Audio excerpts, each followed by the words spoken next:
നമ്മുടെ കേരളം രൂപീകൃതമായതിനു ശേഷം ജില്ലകൾ അധികം വിഭജിച്ചിട്ടില്ല. കാരണം 14 ജില്ലകളാണ് വർഷങ്ങളായിട്ടുള്ളത്. എന്നാൽ ഇപ്പോൾ ഭയങ്കരമായിട്ട് ജനസംഖ്യ വർദ്ധിച്ചു വരികയാണ്. അതിന്റെ ഭാഗമായിട്ട് 3 സ്ഥലങ്ങൾ ജില്ലയാക്കി മാറ്റണം എന്നൊരു പ്രസ്താവന, അതായത് ഒരു ആൾക്കാരുടെ ആവശ്യം പറയുന്നുണ്ട്. അപ്പൊ ശരിക്കും ഈ ജില്ലയാക്കേണ്ടതിന്റെ ആവശ്യം എന്താണ് ഇനി? അതായത് ഏറ്റവും അവസാനം ഒരു 2 ജില്ലകൾ പുതുതായി രൂപം കൊണ്ടത് 1984-ലാണ്. 4 പതിറ്റാണ്ടുകളോളമായി പത്തനംതിട്ട, കാസർഗോഡ് ജില്ലകൾ വന്നിട്ട് അതിനുശേഷം പുതിയൊരു പുതിയ ജില്ല ഉണ്ടായിട്ടില്ല നമ്മുടെ കേരളത്തിൽ. 14 ജില്ലകളായി ഒരു 4 പതിറ്റാണ്ടായി തുടരുകയാണ്. അതിനനുസരിച്ച് ഇപ്പോൾ ആതിര പറഞ്ഞ പോലെ ജനസംഖ്യയും അല്ലെങ്കിൽ ഇതുപോലെ ജനത്തിരക്കും ഇതുപോലെ കാര്യങ്ങളെല്ലാം വർദ്ധിച്ചു വരുന്ന ഒരു സാഹചര്യമാണ്. ഒരു ജില്ലയ്ക്കുള്ളിൽ ഒരുപാട് വലിയ ജില്ലകളുണ്ടാകും. ഇല്ല, ഇപ്പോൾ മലപ്പുറം അല്ലെങ്കിൽ എറണാകുളം, തിരുവനന്തപുരം പോലുള്ള വലിയ ജില്ലകൾ, അതായത് സിറ്റിയും റൂറലും അടങ്ങിയ ജില്ലകൾ ഒരുപാടുണ്ട്. സാധാരണക്കാരുടെ അടിസ്ഥാന ആവശ്യങ്ങൾക്കായി ഓരോ ഭരണസിരാ കേന്ദ്രങ്ങളിൽ പോകുന്നതിന് ഒരുപാട് യാത്രാ ക്ലേശങ്ങളും അതിൻ്റേതായിട്ടുള്ള അതിർത്തിപരമായിട്ടുള്ള ഒരു ആശയക്കുഴപ്പങ്ങളും നിലനിൽക്കുന്ന സമയമാണ്. അപ്പോൾ അതിന് ഒരു പുതിയ 1-2 ജില്ലകൾ കേരളത്തിലേക്ക് വരണം എന്നുള്ള കേരളത്തിന് ഉണ്ടാവണം എന്നതൊരു ആവശ്യം ഉയരുന്നുണ്ട്. ഇപ്പോൾ പ്രധാനമായിട്ടും 3 പുതിയ ജില്ലകൾ വരണമെന്നാണ് പൊതുവെ ഉയരുന്ന ആവശ്യങ്ങൾ.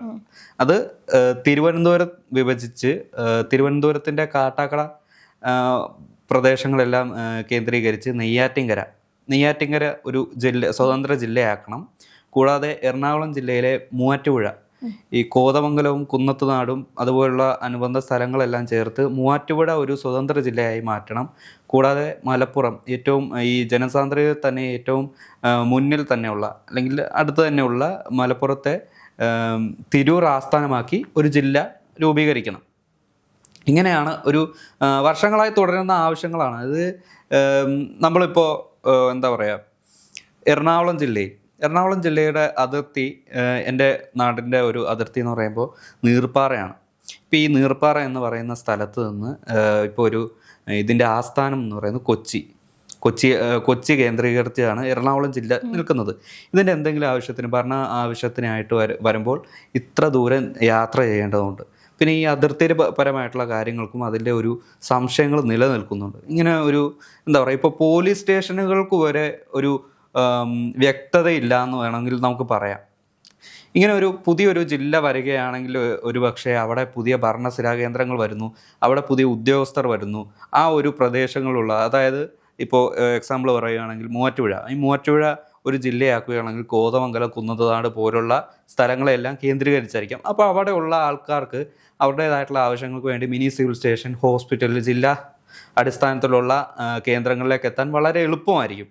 അത് മാത്രമല്ല, നമ്മുടെ ഈ കോതമംഗലത്തിനടുത്താണ് ഈ നേര്യമംഗലത്തിൽ നിന്ന് കുറച്ച് ദൂരം പോയാൽ മതി മൂന്നാർ. ടൂറിസം, അതുപോലെ തന്നെ കൃഷി, ഇതുപോലുള്ള കാര്യങ്ങളെല്ലാം ഏറ്റവും കൂടുതൽ പരിപോഷിക്കാനും ഇതുപോലെ ജില്ലകളായി വിഭജിക്കുമ്പോൾ അതിന് കൂടുതൽ അനുമാനങ്ങളുണ്ടാവും, കൂടുതൽ സാധ്യതകളും കണ്ടെത്താനുള്ള എന്താ പറയുക, സാധ്യതകളാണ് ഉയർന്നു വരുന്നത്. ഇപ്പം നമുക്കറിയാം, തമിഴ്നാട്, ആന്ധ്രാപ്രദേശ് പോലുള്ള സ്ഥലങ്ങളിൽ ഇതുപോലുള്ള ജില്ലാ വിഭജനം നടന്നിട്ടുണ്ട്, നല്ല കറക്റ്റായിട്ട് നടന്നിട്ടുണ്ട്. അല്ല, ആന്ധ്രാപ്രദേശിൽ നിന്ന് വിഭജിച്ചാണല്ലോ തെലുങ്കാന തന്നെ ഉണ്ടായത് തന്നെ. അപ്പം നമ്മുടെ കേരളത്തിലും അങ്ങനെ ഒരു സംഭവം ഉണ്ടായ ഒരുപാട് ജനങ്ങൾക്ക് ഇതൊരു ഉപകാരപ്രദമാകും. നമുക്കിപ്പോൾ മുമ്പ് ചേട്ടൻ പറഞ്ഞ പോലെ ഒരുപാട് കാര്യങ്ങളാണ് ഇതിലൂടെ ജനങ്ങൾക്ക് പിന്നീട് എല്ലാവരും ഉന്നയിക്കുന്ന ഒരു കാര്യം, ഇത് ഇപ്പം പുതിയ ഓരോ കാര്യങ്ങളോട് ഉണ്ടാവുമല്ലോ, പുതിയ ജില്ല വിഭജിച്ച. അപ്പോൾ അതിൽ കേന്ദ്രത്തിന് അല്ലാതെ കേരളത്തിന് ഒരു ബഡ്ജറ്റിൽ അതൊരു പ്രശ്നം ഉണ്ടാവുമോ എന്നൊരു ആൾക്കാർ ചിന്തിക്കുന്നുണ്ട്. അതായത് ഇപ്പോൾ എന്തായാലും ഒരു ജില്ല കേന്ദ്രീകരിച്ച് പ്രവർത്തിക്കാൻ ഒരു mini civil station, 1-2 police station, അതുപോലെ ഹോസ്പിറ്റൽ, കൂടാതെ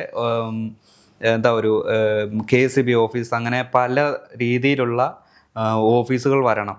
ആ ഒരു ഓഫീസുകൾ വരുമ്പോൾ ഇതിനുള്ള കൂടുതൽ സാധ്യതകളാണ് തുറന്നു കിട്ടുന്നത്. ഈ കേരളത്തെ കുറച്ചും കൂടി വൈഡാക്കാനുള്ള, കുറച്ചും കൂടി എക്സ്പാൻഡ് ചെയ്യാനുള്ള, നമ്മുടെ കേരളത്തിൻ്റെ അതിർത്തി കുറച്ചും കൂടി എക്സ്പാൻഡ് ചെയ്യാനുള്ള സാധ്യത തുറന്നു കിട്ടുന്നുണ്ട്. കൂടാതെ എത്ര നാളാന്ന് വെച്ചാൽ ഇതുപോലെ ഇങ്ങനെ തിങ്ങിനെരിയും കഴിയുക. ഈ മൂവാറ്റുപുഴ ഈ എറണാകുളം ജില്ലയുടെ ഭാഗമാണ്. അതുപോലെ തന്നെ നമ്മുടെ പാലാരിവട്ടം, ഇതുപോലുള്ള ഈ സിറ്റി ഭാഗം നമ്മുടെ എറണാകുളം ജില്ലയുടെ തന്നെ ഭാഗമാണ്. ജില്ലയിലെ പല പ്രധാന ഭാഗങ്ങളും ഇരു ധ്രുവങ്ങൾ എന്ന പോലെയാണ് ഇപ്പോൾ ഈ പറഞ്ഞ മലപ്പുറം, തിരുവനന്തപുരം, എറണാകുളം ജില്ലയിലെല്ലാം ജനങ്ങൾ കഴിയുന്നത്. പിന്നെ ഇതിലെ ഏറ്റവും ഒരു അഡ്വാൻറ്റേജ് എന്ന് പറഞ്ഞാൽ യാത്രാ സൗകര്യം വർദ്ധിപ്പിക്കും.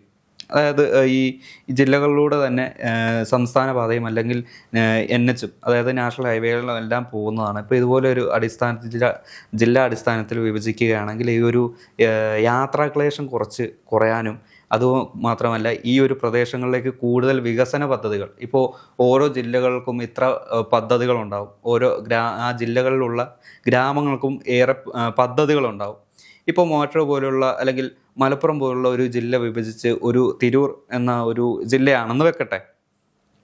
അതിൽ ഒരുപാട് പഞ്ചായത്തുകളുണ്ടാകും. ആ പഞ്ചായത്തുകൾക്ക് ഇപ്പോൾ കിട്ടുന്നതിനേക്കാൾ കൂടുതൽ വികസന പദ്ധതികളും കൂടുതൽ അവസരങ്ങളും ഈ ഒരു വിഭജനത്തിലൂടെ ഉണ്ടാവും. ഇപ്പം മലപ്പുറത്താണ് എനിക്ക് കുറേ നാൾ കൊണ്ട് കേൾക്കുന്നത്, മലപ്പുറത്താണ് ഏറ്റവും കൂടുതൽ വിഭജനം ആവശ്യപ്പെട്ട ആൾക്കാർ വന്നിട്ടുള്ളത്. കാരണം അവിടെ 45 ലക്ഷത്തിലധികം ആൾക്കാർ അവിടെ ഉണ്ടെന്നാണ് സെൻസസ് വരെ പറയുന്നത്. പക്ഷെ അതിലും ചിലർ മതത്തിൻ്റെ പേരിൽ ഇത്രയും നാൾ തടഞ്ഞു നിർത്തിയത് തന്നെ. അപ്പം അവർക്കൊന്നും ഇത് മനസ്സിലാക്കാനുള്ള ഒരു ബോധമില്ലാതായി പോയെന്നുള്ളതാണ്.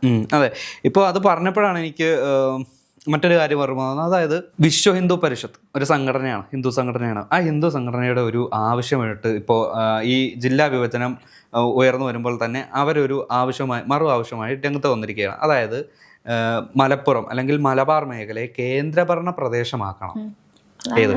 കേന്ദ്രഭരണ പ്രദേശമാക്കണം. എന്നിട്ട് കേന്ദ്രം നേരിട്ട് ഈ ഒരു മലബാർ പ്രദേശത്തെ ഭരിക്കണം. അപ്പോൾ അവരുടെ ഈ ഒരു ആവശ്യത്തിന് പിന്നിലുള്ള ഔചിത്യം എന്താണെന്ന് നമുക്ക് പറയാതെ തന്നെ മനസ്സിലാക്കാം. അത് ആവശ്യപ്പെടുന്നത് VHP എന്ന വിശ്വ ഹിന്ദു പരിഷത്ത്.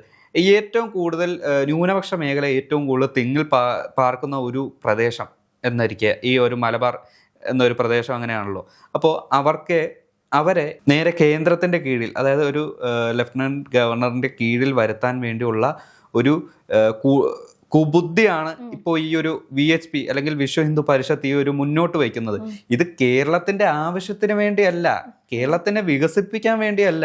ഇത് രണ്ട് കൂട്ടരെ, അതായത് ഈ കേരളത്തിലുള്ള ജനങ്ങളെ തമ്മിൽ തല്ലിക്കാനുള്ള ഒരു കുബുദ്ധിയാണിത്. അതായത് രണ്ട് ആടുകൾ കൂട്ടിയിടിക്കുമ്പോൾ അതിൽ നിന്ന് വരുന്ന ചോര ഊറ്റി കുടിക്കാൻ വേണ്ടി ഒരു ചെന്നായ അപ്പുറത്ത് മാറിയിട്ടുണ്ടല്ലോ, അതാണ് ഈ കൂട്ടർ. അപ്പൊ അവരുടെ ഉദ്ദേശ ലക്ഷ്യം എന്താണെന്ന് നമുക്ക് പറയാതെ തന്നെ മനസ്സിലാവും.